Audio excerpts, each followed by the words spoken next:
नमस्ते। मैं हूं पूनम गौड़ और आप देख रहे हैं oneworldnews.com की प्रस्तुति उन ग्रहों की बातें।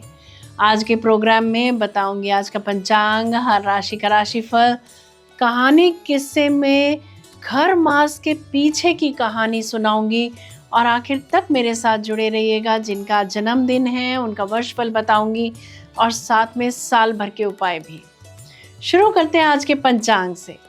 आज 16 दिसंबर 2025 है। पौष का महीना चल रहा है। कृष्ण पक्ष की द्वादशी तिथि रहेगी रात्रि 11:57 तक और उसके बाद में त्रयोदशी। स्वाति नक्षत्र रहेगा दोपहर 2:09 तक और उसके बाद में विशाखा।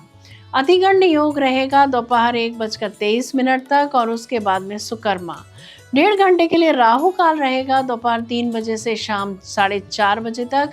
त्रिपुष्कर योग रहेगा दोपहर 2 बजे से रात्रि 11:57 तक। दिशा शूल रहेगा उत्तर। आज से खर मास प्रारंभ, धनु संक्रांति है आज कहानी किस्से में एक रोचक सी कहानी सुनाऊंगी। बात करते हैं राशिफल की। मैं यहाँ बता देती हूँ कि मैं राशिफल चंद्र राशि से या नाम अक्षर से बताती हूँ। शुरू करते हैं मेष राशि से।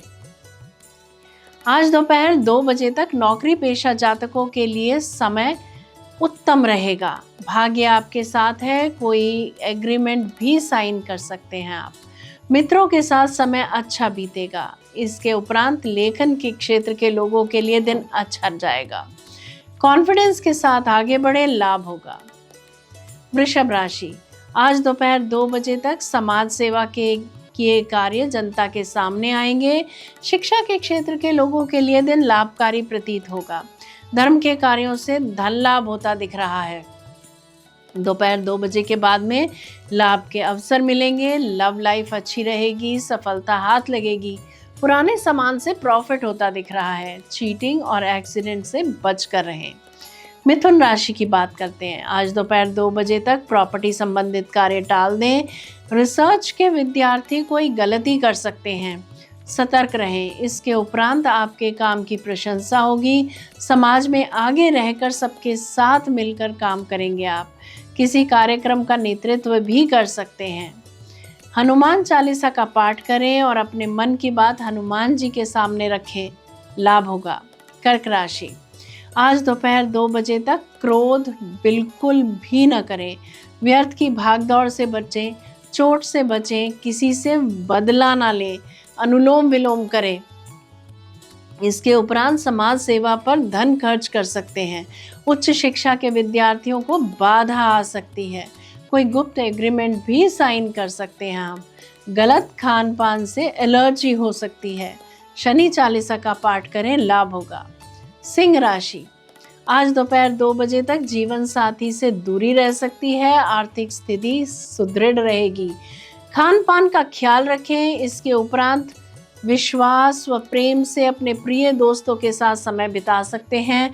कला के क्षेत्र में रुचि बढ़ेगी। आज किसी कार्य में असंतोष रह सकता है। कन्या राशि। आज दोपहर 2 बजे तक शेयर बाजार से सट्टे से लाभ होता दिख रहा है। धर्म के कार्यों में रुचि बढ़ेगी। अगर संतान ने कोई कंपटीशन एग्जाम दिया है तो उसमें सफलता मिल सकती है। इसके उपरांत जीवन साथी के साथ आज आप ससुराल में समय बिता सकते हैं। तुला राशि। आज दोपहर 2 बजे तक रचनात्मक कार्यों में मन लगेगा। लेखन के क्षेत्र में रुचि बढ़ेगी। शेयर मार्केट से लाभ होता दिख रहा है। धर्म के कार्यों में रुचि रहेगी। इसके उपरांत कोई इंपॉर्टेंट डॉक्यूमेंट या एग्रीमेंट साइन कर सकते हैं आप। जो लोग विदेश यात्रा के इच्छुक हैं उनका आज वीज़ा लग सकता है। खान पान का ध्यान रखें, रोग बढ़ सकता है। ज़रूरत से ज़्यादा सोच विचार करेंगे आज आप। अगर मेडिकल चेकअप ड्यू है तो मेडिकल एग्जामिनेशन अवश्य कराइएगा। वृश्चिक राशि। आज दोपहर 2 बजे तक यात्रा के योग बन रहे हैं या घर बदल सकते हैं। पब्लिशर्स को लाभ होता दिख रहा है। इसके उपरांत बहुत सोच समझकर अपनी बात किसी के भी सामने रखें। दान पुण्य के कार्यों में मन लगेगा। किसी भी प्रकार की अनहोनी से बचें। अपमानजनक स्थितियों से बचें। धनु राशि। आज दोपहर 2 बजे तक लेखकों के लिए दिन उत्तम माना जाएगा। पूरा परिवार मिलकर किसी छोटी यात्रा पर जा सकते हैं।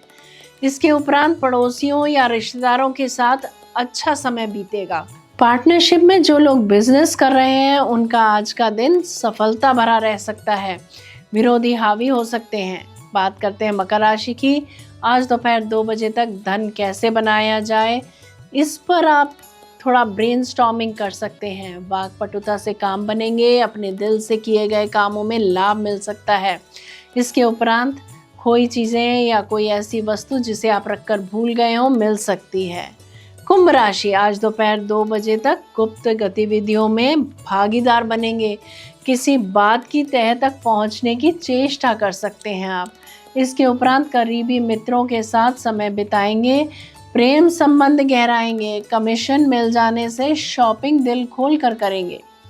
मीन राशि, आज दोपहर 2 बजे तक विद्यार्थियों के लिए, खास तौर पर रिसर्च के विद्यार्थियों के लिए दिन अच्छा रहेगा। गुप्त गतिविधियों से नुकसान हो सकता है। भाग्यशाली अवसरों में बाधा आ सकती है और इसके उपरांत प्रमोशन हो सकती है। सामाजिक दायरे में विस्तार होगा। साहस और प्लानिंग के साथ आगे बढ़े, सफलता मिलेगी। ये था राशि का राशिफल। बात करते हैं कहानी किस्से की। सूर्यदेव 7 घोड़ों से संचालित रथ पर सवार होकर लगातार ब्रह्मांड का चक्कर लगाते हैं। इस निरंतर यात्रा के कारण उनके घोड़े बहुत थक जाते हैं और प्यासे हो जाते हैं। सूर्यदेव अपने घोड़ों की दयनीय स्थिति देखकर दुखी होते हैं।